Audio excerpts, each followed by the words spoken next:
Hey, what's good, champions? Arian, Tyson here. Listen, I wanted to shoot this video today because one of the things that really bothers me is when I encounter people who are pessimistic. I cannot stand pessimistic people. People that never have anything good to say. They find some way to complain about any and every little thing. They compare their situation to somebody else. When you are on your purpose, when you are focused on the things that matter, you don't have time to compare yourself to someone else's highlight reel because that's ultimately what it is.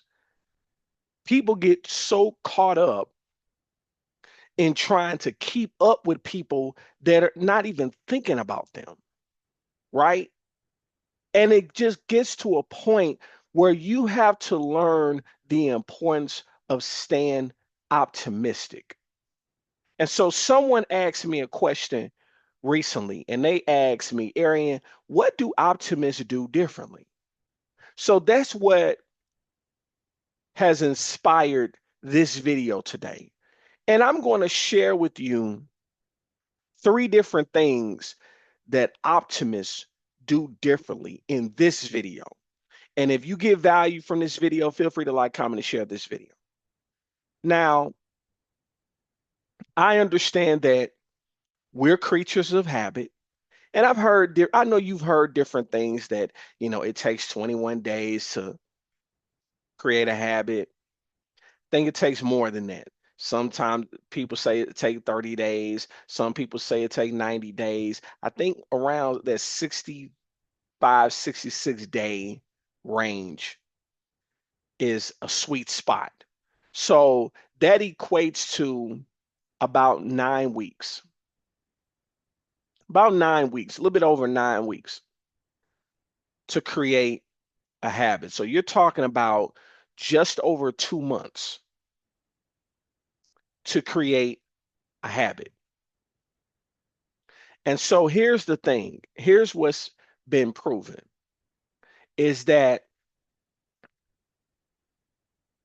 if you take those 9 weeks and choose to look at the bright side of life, you will rewire your brain.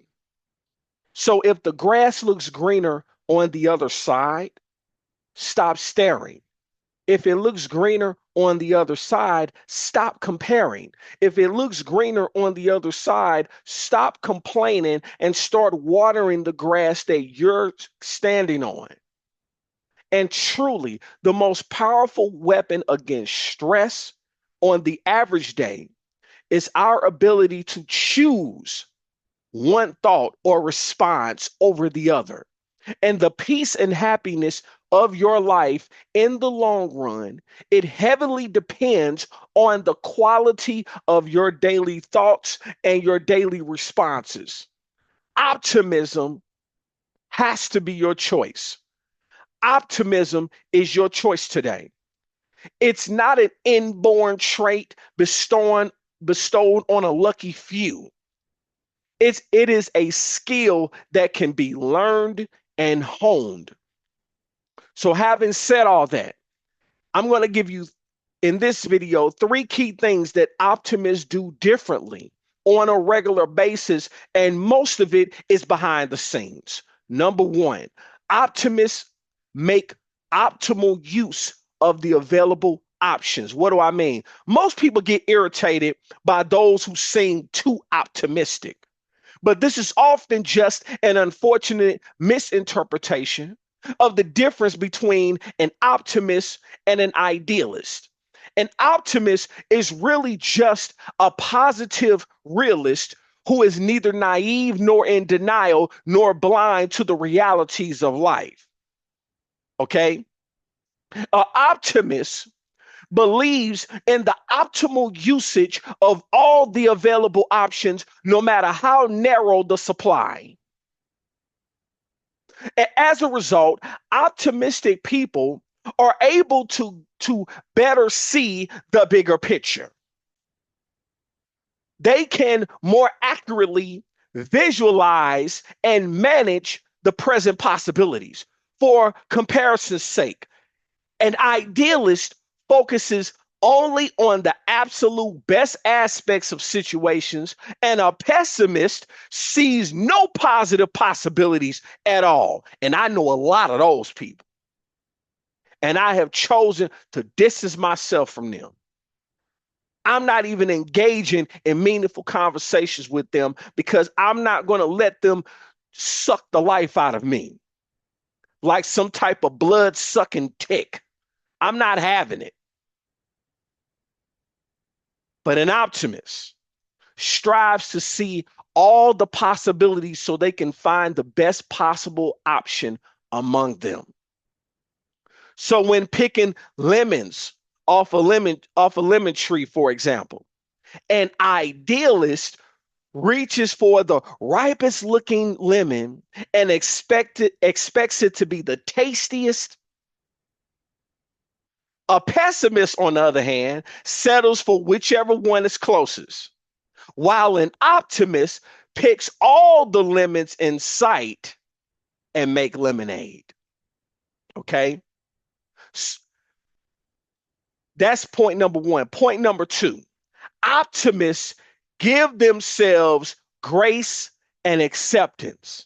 And this is something that I had to learn, which allowed me to go from being an idealist to an optimist. As a child, you impressed and inspired yourself on a daily basis. What do I mean? You ran, you jumped, you swung, you sang, and you danced openly without a care in the world, without worrying about what everyone else thought of you.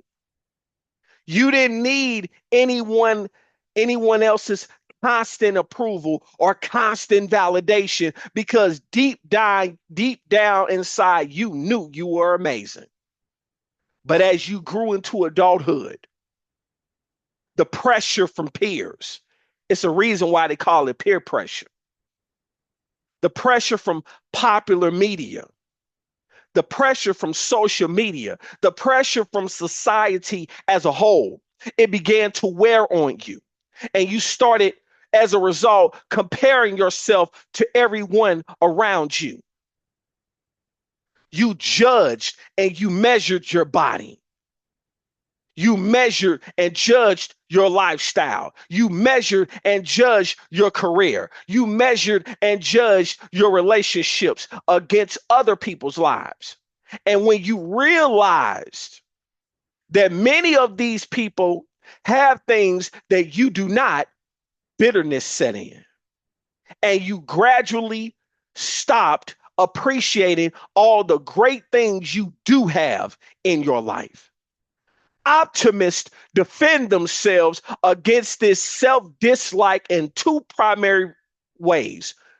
First of all, they get back to trusting their own intuition when it comes to their daily routine or their daily activities. They stop asking for everyone else's approval and simply do what they know in their heart is right.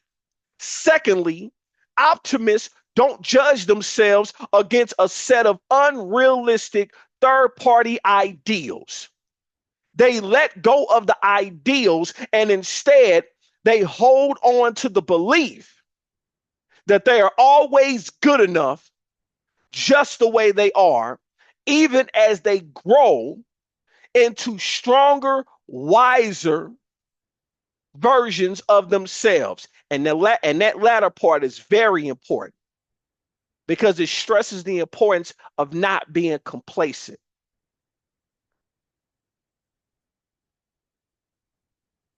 Last point, point number three, optimists disconnect contentment from long-term achievement.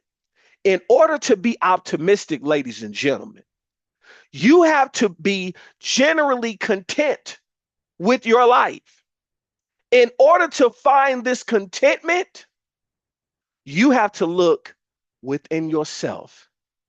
Happiness is an inside job. Nobody is responsible for Arian's happiness but Arian. Not my family, not my friends, nobody else but me.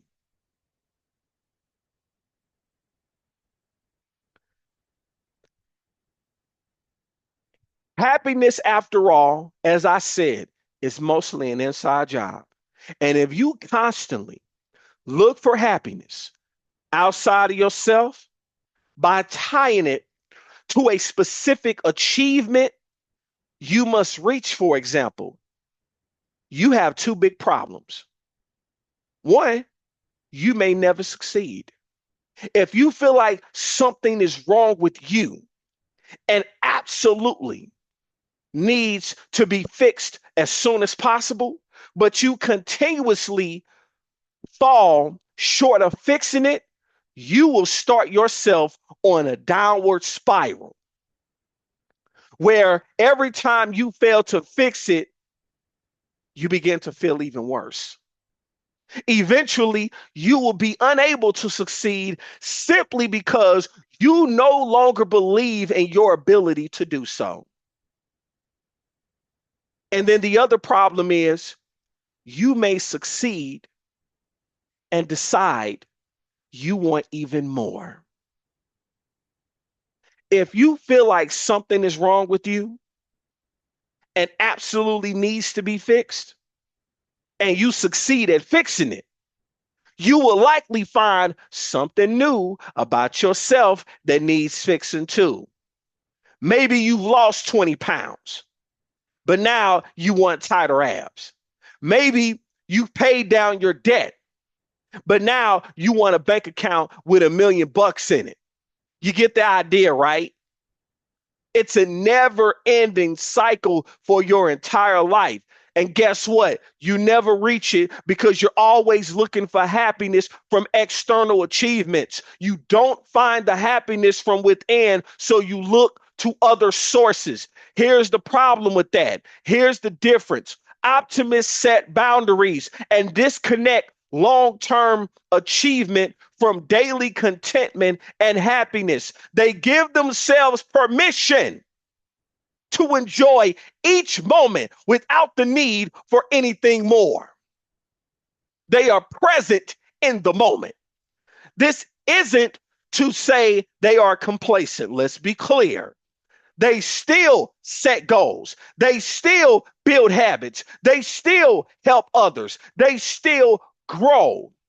But they learn to indulge joyously in the journey, not the destination. So I wanted to share that with you. I hope that it was of value to you. Give yourself some grace because this is what optimists do differently. If you got value from this video, feel free to like, comment, and share this video. If you haven't already done so, subscribe to my YouTube channel. Hit the notification bell so that you can get notified when I upload new content. Thank you so much to those who have recently subscribed. Thank you so much to my day ones and my A1s. I appreciate you all. As always, in life, you have two choices. You can make moves or you can make excuses, but you most certainly cannot do both. It's yours truly, Arian Tyson, and I will talk to you in the next one. Peace.